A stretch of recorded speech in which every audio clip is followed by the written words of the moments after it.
nations will be the future expansion, used for the future expansion of the kingdom, and also for the outreach programs for other ministries that this group will be taking.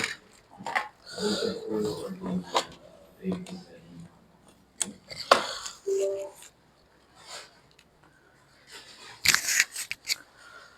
and let us now all welcome our teacher leader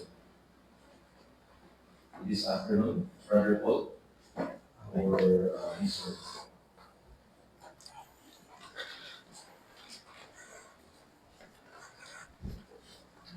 Thank you, brother.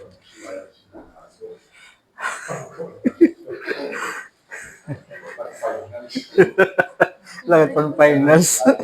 Ayaw, arayo pa. Arayo pat finals.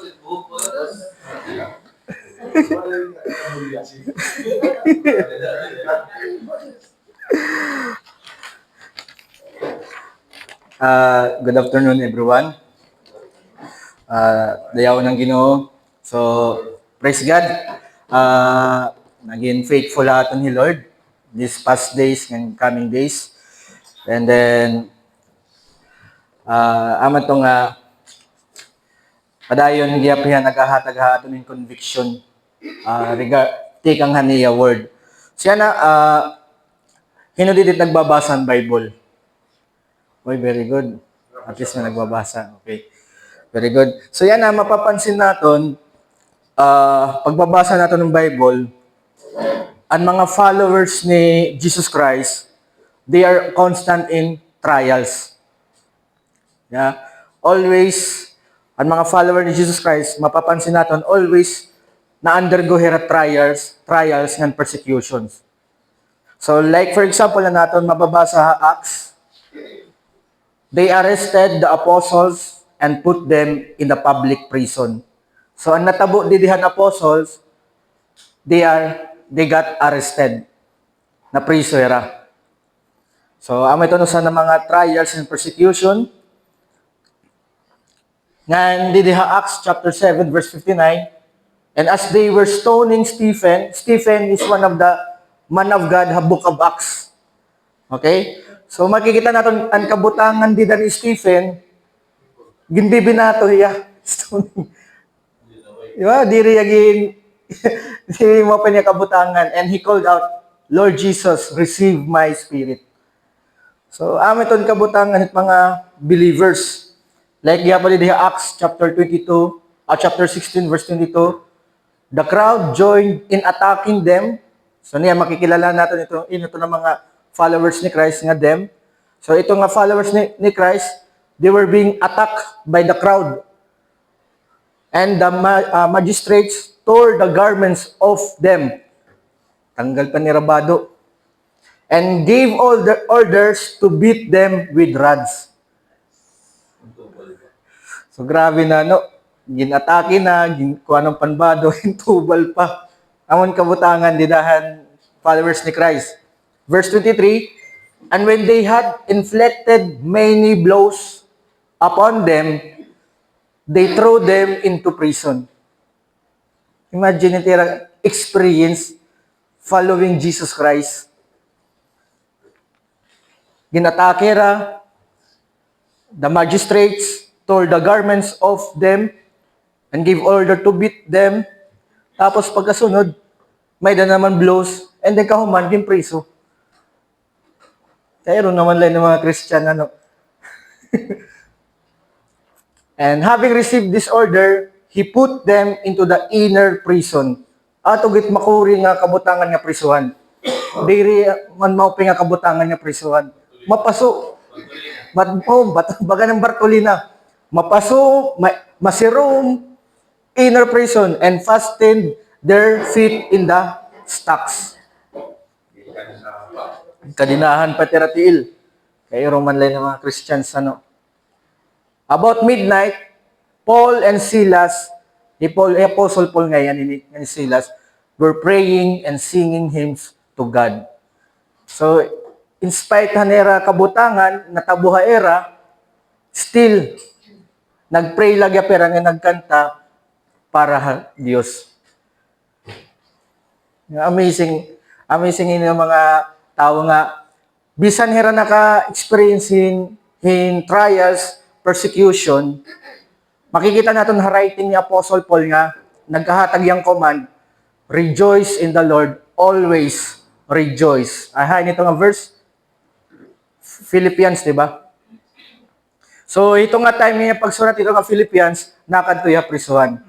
Ano ya pagsugo, rejoice in the Lord, always rejoice, nakadto ya prisuhan. Iya ginsusugan mga Christians to rejoice in the Lord. Kada sano? Always. Even though ada ka trials or persecutions, you rejoice. So, anong title natin sermon yan na? The Joy of Trials.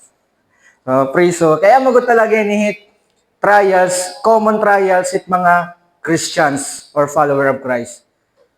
And makikita gap natin yan na internet, ha Facebook, ang natatabuhan Nigeria. Diri la ginpipriso hera, ginpapatay, ginsusunog. Yeah, so mga pinala nag-take action Donald Trump. Okay? Mababasa niyo. So yan na, ang atong scripture passage yan nga kulo. Adi kita James chapter 1 verses 2 to 4.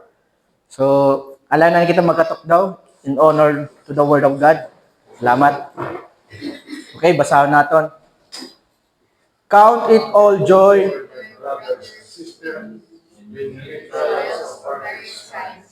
for you know that the testing of your faith produces steadfastness. And let steadfastness have its full effect, that you may be perfect and complete, lacking in nothing. Okay, thank you. Man shall not live by bread alone, but by every word that comes from the mouth of God. Let's us pray. Dear glorious Father in heaven, you are sovereign, holy, and almighty. And thank you for gathering us here. Thank you for the protection. Thank you for the blessing.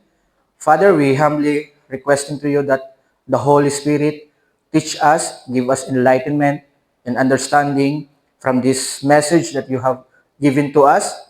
And we also ask for forgiveness of sin, that every day we fall short to sin. Thank you for the redemption that we have in Christ. And Father, you be the one, be glorified and honored and be lifted up. We pray this in Jesus' name. Amen. Amen. Sige, talingkod.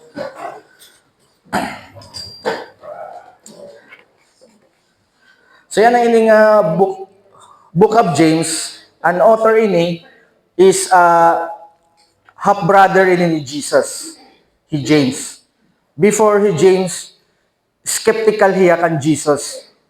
Diri all out na follower ni Jesus. Pero after ang resurrection, nakita niya Jesus, dito yan nagkadahin faith. Dito yan nagkadahin pagtuha Ginoo.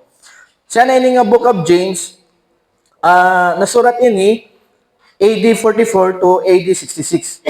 So ini nga time, mababasahan gap natin ini ang book of Acts, si James dito book of Acts.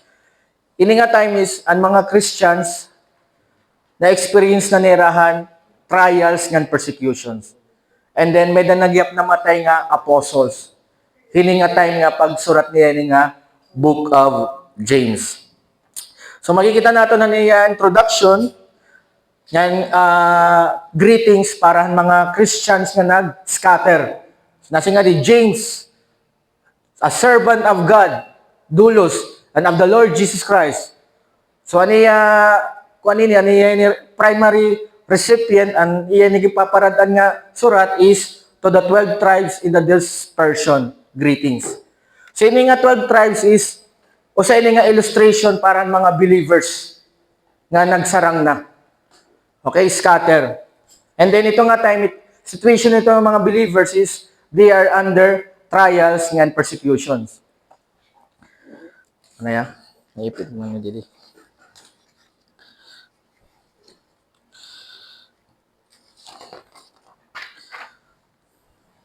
So yan na, ang book of James, ang gintututdo din ni James sa iyang mga readers is regarding about the genuine faith.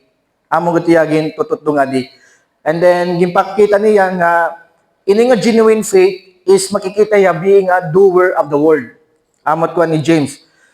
So yan ay nagipapakita nga may duha ka klaseng faith or nagpro-profess na may faith. Ano sa is dire genuine, ano sa genuine, authentic. So yan ang genuine faith, ito na nga dito is the doer of the word. And dire genuine is the hearers only. Hearers only. Kumbaga yan na matatawag natin hira nga apostate. Kung yan nga terminology. So yan, basahon natin in relation na natin scripture passage na regarding genuine faith, gipapakita din ni James aton scripture passage, ano ba ang fruit genuine faith or evidence of being have a genuine faith. Okay? So basahon natin scripture passage na sinabi, count it all joy, my brothers, when you meet trials of various kinds. Siya na, James commanded the Christians that as a response to the situation of trials, they were to consider it happiness. So, ang command ni James sa mga Christians, hato nga time, animo response regarding the trials is, consider it a happiness. Regard is a happiness. Kung mapasin mo, another word on count is consider or regard. So when we iyagisusugan mga believers sa tunga time na ato trials, kakurian, hardship, James commanded it na regard is, consider it as joy. Yeah? Pakaya na ko iyo. Kung ang trials para sa niyo na experience kan da Apostle Paul, ginataki, gintubal, ginpriso, you will feel joy lagyap. Ano mo response ito nga situation regarding trials and persecution? You will feel joy. Di ba diri? Pero for the genuine faith, Christian who has genuine faith, ano ito response regarding trials and persecution is with joy. And again, ini nga trials, brothers and sisters, ini nga brothers, in Greek word ini, siblings. So, po din yung sisters. Okay? Greek word niya is siblings. So, yan na, amin niya, ang trials ni the brothers, ang mga Christian nili nga time, they were under trials and persecution because of their faith. Not because may dahiran gini mo nga maraot. Not because nga nakadahiran sala. Ang reason kaya nahira gin-persecute because of their faith. Expression, proclaiming their faith in Jesus. So amiton an reason or cause hanera persecutions and being in trials and hardships because of their faith in Jesus, expressing their faith in Jesus, professing, preaching the faith in Jesus, ang natabuera, may da nag-persecute ha era. Sa amin nga context ni trials di rin ni karigsigon nga may da na priso kay tungod nakasala ka, di rin tapit trials sa Bible. Okay? Ang trials din na gini-istorya ang mga apostles is the reason of your being persecuted is because of your expression of your faith in Jesus. So, amin tayo, brothers, kung ikaw active ka to express your faith in Jesus, expect someone will persecute you. Someone will give you a hard time if you're expressing your faith in Jesus. Paros gapinit mga apostles na experience nera. Amen? Amen. Amen. Amen. There's a struggle. Okay? So yan ang command ni James, James commanded the Christians in the midst of trials and persecution is to count it, regard it as joy, happiness. So, pares gyapon ang response han mga apostle. Okay, nasi nga diha Acts chapter 5 verse 40.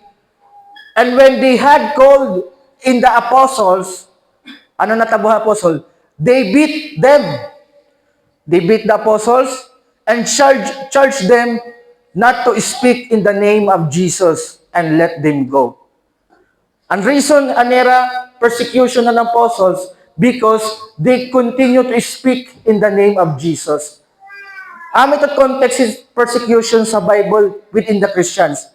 At the moment you are active and proactive, expressing your faith in Jesus, someone will be got mad at you. Maruyag ka man or diri, may the good, diri malilipayain. If you sharing the gospel, nainumduman ko lahan, college day ko, ginupod ko, kuan mga sangkay ko ha TBC, hasamar, haamon. Ginaw, nakatuwa na kangkol. Gimpalayas kami nga to. Nawud ako sangkay ha mga taga TBC. Gimpahiwas kami nga to. Gimbusaan pa ko takangkol nga, ikaw gudi ka gunagunahon na timlula, puro panmatbat. Nagdadara-dara ka dito ibang reliyon. So, ito brothers, ayaw ka pa sa, yan na, kung diri ka pa naka-experience persecution, maybe there's a question mark. Maybe you're not expressing your faith. Maybe you're not speaking about the name of Jesus. That's why wari pa nagpe-persecute tayo. That's why you are not in the trials being a Christian. Di ba? Ay, ikaw pagkita tiyo sa pitwara ito din eh. Para ito din eh. So yan na, para siya ang reason kaya, ang response ng apostles, ang kabutangan din ng apostle na Acts chapter 5, verse 40, they will beat, and then ginsugo hera nga, not to speak in the name of Jesus, and let them go.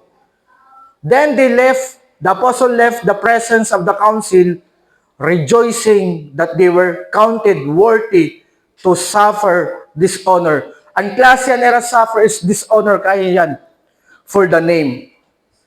So they were being happy because they were experienced dishonoring to them for the sake of Jesus.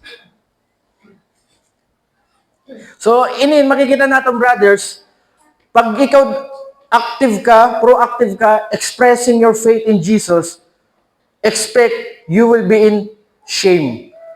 Someone will laugh at you. Someone will medyo fool, mock. Hey, Paul, sugad-sugad na ito. Jesus na ito ya. Born again na ito ya. Alive. Diferensyado. Di ba? Alive na tira. Ayaw ito. So God commands us in the time of trials to be rejoicing. So anong reason kaya natin kailangan mag-rejoice?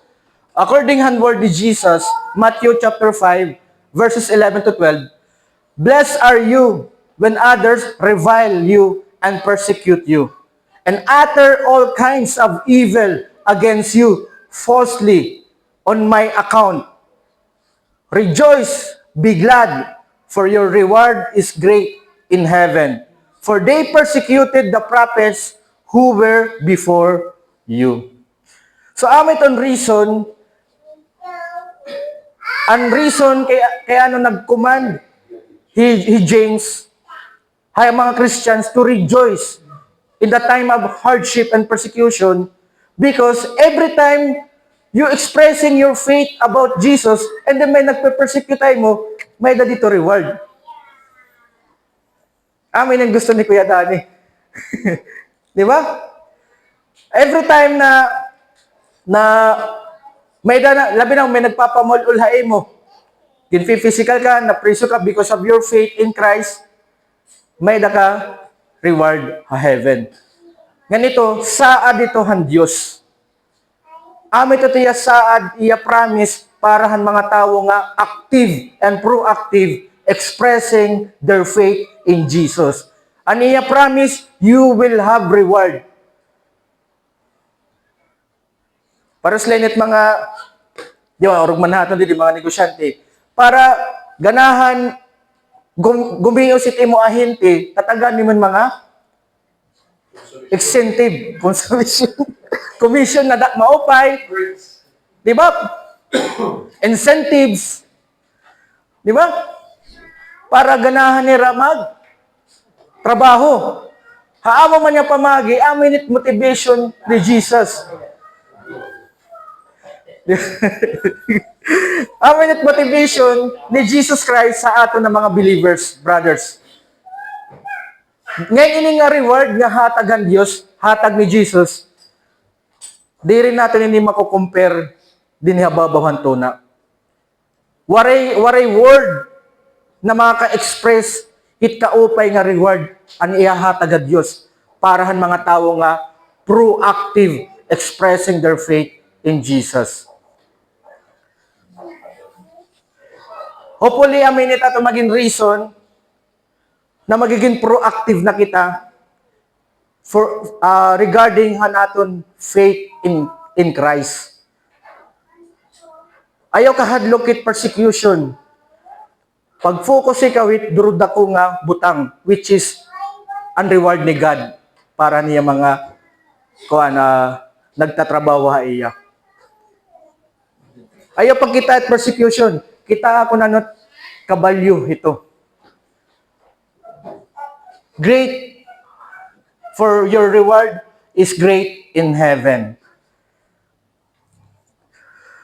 So, itong reason na usay na nga reason nga han command ni James para mga Christians na adaha persecutions and trials na to be count it in joy or consider it joy ang mga trials because there is a great reward in heaven na naguhulata mo. Ito't motivation niya. So yan na natong point 1. We must accept to view our trials with an attitude of joy. Kasi ito nga bata, di ba? Pag may trial, kailangan hunaw-naon natin. Pag may trial, may nag-persecute tayo mo, regarding it mo faith, consider it joy. Kaya may na nagkikita. Waray man tao nga nag-appreciate mo labor to the Lord. Waray man tao nga nag-appreciate o nakita mo, ang importante ito, nakita ang Diyos. When you do it secretly or publicly, may dito ginahatag ni God na reward for everyone who actively sharing their faith in Jesus. So maaram ako iyo, anibahay din naka-experience in persecution. And then nasa nga Bible, great is your reward in heaven. Every time you experience persecution, because sa mo expression of your faith in Jesus, there's a reward. Okay? So yan na, why the Christians has trials and persecution? Jesus warned the disciples for persecutions. Actually, in the Bible, the Lord Jesus warned His disciples about these trials and persecutions. And amin yung reason. Nasa hindi diha Jesus sa John chapter 15, verse 18, if the world hates you, know that it has hated me before it hated you. So, ang kalibutan, okay, the reason kaya niragin persecute and kaya non-Christian is undergoing persecution because they hate Jesus. Lately lang nga nakuha, di ba na po si Charlie Kirk? So, may mga tao nga, they are not love. They rin love with Jesus. They hate Jesus. Because ito nga era, hate in Jesus, naingangadaha mga believers, ang mga followers.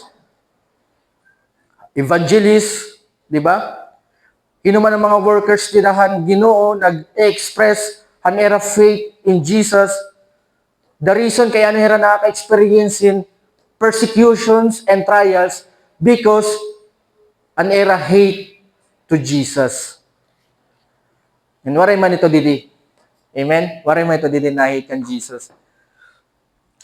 Verse 19, if you were of the world would love you as its own.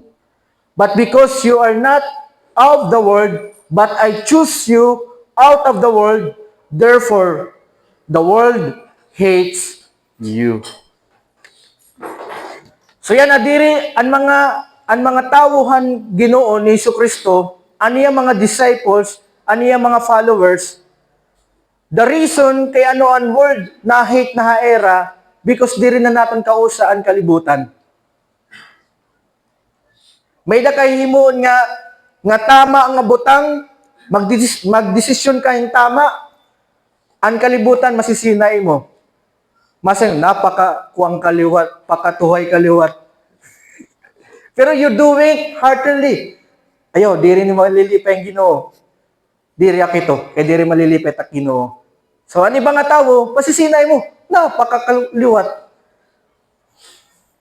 Di ba? Kasi diri na naton kausa ang kalibutan.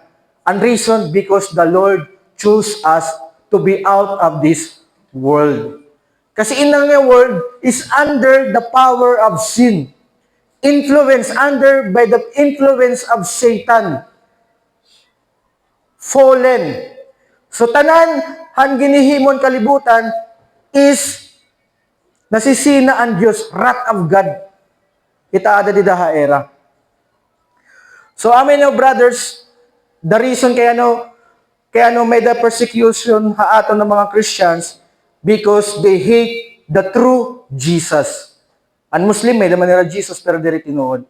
Pero pag mag-preach ka true Jesus sa Muslim, INC, they will persecute you. Kasi anera la gusto nga Jesus, anera la himo-himo na huna diri an aadiha Bible. Amen.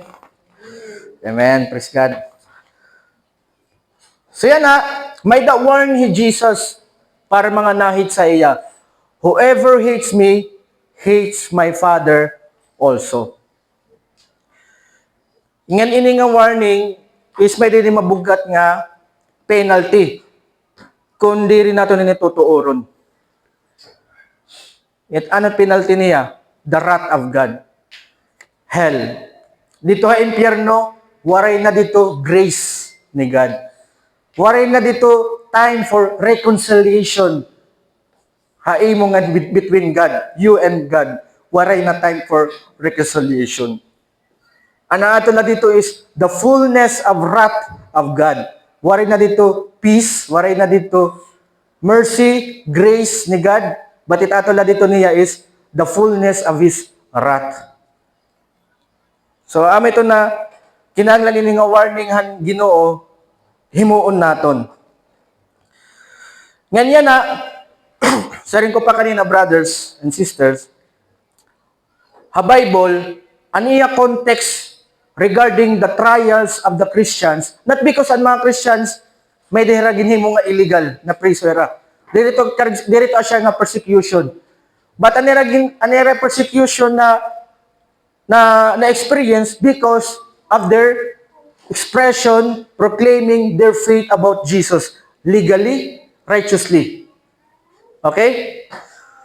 So yan parahan mga tao nga nagclaim nga they are Christians but they are not active. Okay? Active in or proactive in expression of God's their faith in Jesus.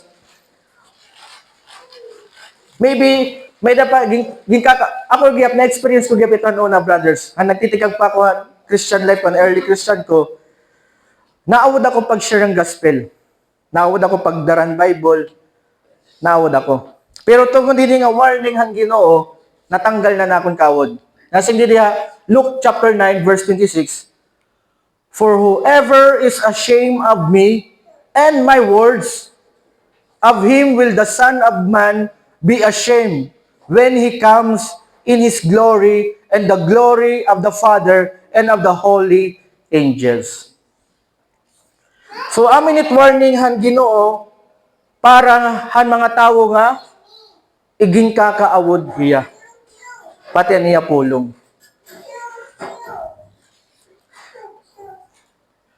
May daton time na akong morning devotion, SSS, ang bugtuhan na akong ugangan, ni tatay, ato na trabaho SSS, janitor. May dato time nga, ako pag nakato dito, nakikita, tidaw pala ko dito ang portahan ng SSS, nakato niya, nagmamap na. Uy, pulano, nakuha ka din ko, anin. Kanan, ay din, SSS, diri. Nagano ka man nga di, marila ko na rin nga sa, gusto mo dok. Buot ko siya ko, okay, babalik daw ako din. Di man, ito mga, nga, tungod mo, naabat na, naawod kaya, ada di na may nakilalain. Di ba? Kausap mo pa, kapitbahay pagudlan niyo. Bakit gusto ko, at nga time, gusto ko mag-evaporate. Pero, sorry pa, waray na atrasan, amo naman ini. So, amo to nga, to, nakadi ko na, bahala na lang ko na natin iya-igayakan takugangan. Sa, mo ko lang yung pag-sharing gospel. So, amo ito na, nga time nga, naka-experience ako yung malupit nga pag-ashame. Ito nga, morning evangelism, what if di na nalingkod imo, bata, imo dada, di ba? So, maabot ka gudyapin kahadlok ng kaawod. Pero may nga verse, ang nakakahatag ha ato ng motivation, ng courage, to share the word of God, kasi rin Ginoo, whoever is ashamed of me and of my words, of him will the Son of Man be ashamed. So, makikita natin, hira Peter, nga taga-Kanaan, so, nera relatives, ada Kanaan, okay? Anera mga relatives na kilala kang Peter, pero wala hira mag-stop, hira Peter pag-preach about their faith in Jesus. So, ito ya. So, yan na, gin-consider ni Jesus Christ nga itaton persecution na experience because of our faith, especially when we proclaim the gospel. Yeah? Na gospel nga, may ada katalwasan naton. Everyone needs Jesus, needs salvation. Kaya kay tungod naton condition that we were a sinner, we are sinner. And the Bible teaches us that God is holy. Anong ginihimo ni God as sinner? Ginpapunish niya. And then the final punishment is hell. Tanan kita tikadto ha impyerno. Kay tungod na natong kabutangan, makasasala kita. Pero kay tungod pagigugmahan Dios, ginpakanin niya Jesus. Namatahiya para naton mga sala. Jesus ang nagbayad ang pinalidad ang sala. Hiya ang ginpanish ang Dios para diri kita igpanish. Okay? In Christ may da salvation ang mga tao ang Dios. Namatay Jesus, iginlubong ikatulok adlaw na banhawiya. Ngayon ay ito nga pagkabanhaw ni Jesus, kaya ako natuod nga nabanhaw yati kang kamatayon, diri ya fiction, diri ya fairy tales, natuod ako nga reality ya kay because amit ang testimony nira Peter, John, nga nira Paul. Era mga kausa. So amit to nira testify na ginsurat nira didi ha Bible. So amit to brothers now, the moment we are in active and proactive expressing our faith in Jesus, may ada good masisina. Kay because the world hate Jesus. Okay? The world hate Jesus. Balik kita for another reason, nato main passage. James 1, chapter 1, verse 3. For you know that the testing of your faith produces steadfastness. James encourages the Christians to understand the reason about trials. They were an instrument to prove the genuineness of faith to bring out perseverance. So yan ini nga word nga testing, iyan po point out, reference niya is the trials, the persecutions. Okay? So through persecution, natetest ang aton faith, napuprove.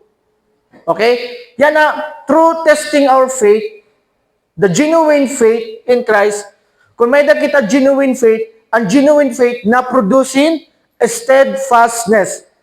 Another word for steadfastness is perseverance, endurance. Okay? So yan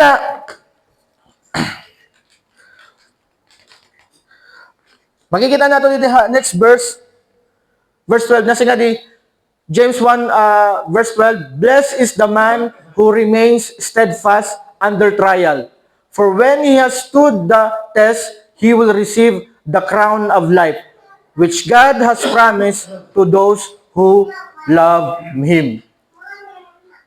So yan na, brothers and sisters, ang reason kaya ang Christians constantly under persecution and trials because God allow it na ma-experience natin ito yan. Kaya amin itong instrument ni God para para magkaada kitahin perseverance, endurance. Ganini nga perseverance is coming from the genuine faith. Okay? Ang tawo nga waray genuine faith in Jesus, diri ra magkakadan perseverance. Diri waray ra endurance. So amo itong purpose ni God, kaya gintetest sa naton faith. Because testing our faith produces steadfastness. Para sinit gold. Di ba? Hinanamat nakakita ng gold. Di ba't gold ginkakadaha kalayo? Para Para matanggalan infirmities. Ang mga diri nakakahugaw ba gold? Sa amo gyapon ito pamaagihan Dios through trials ngayon persecutions, instrument ito ni God para naton genuine faith mag-produce in fruit. Ano ito nga fruit? Character, attitude, di ba? Character and perseverance. Gan importante may the perseverance. Kaya nasa diha James, Blessed is the man who remain steadfast under trial. Kaya niya blessed. For when he has stood the test, he will receive the crown of life. So, may dala mga perseverance, ma-receive him crown of life. Diri ko maaram kung ano ito nga klase nga crown of life. Kay waray pa ito. Pero tag-garanti good lang ni maupay niya. Di ba? Crown of life. So, ito brothers and sisters na ang reason kaya kinahanglan may da perseverance ang kada believer kay amoy ni ang makaka-receive han crown of life. Hino ba dito gusto crown of life? Tanan, di ba? So, kinanglan pag bisan lang ni crown, okay na.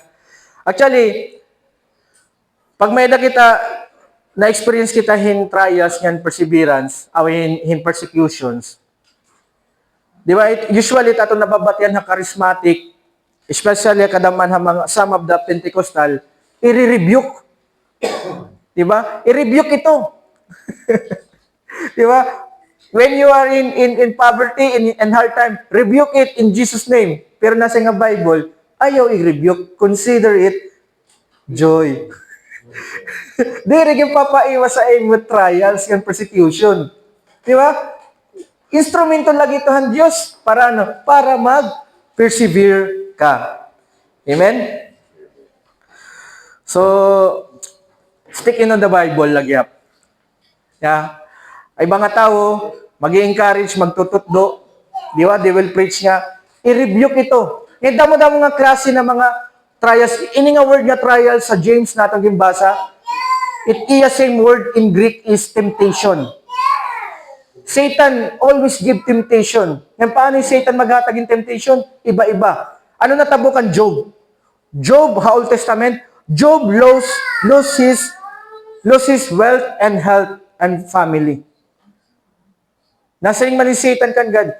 Kaya may ito yan nagwo-worship ay mo. Kaya gin-bless mo man niya. Diba?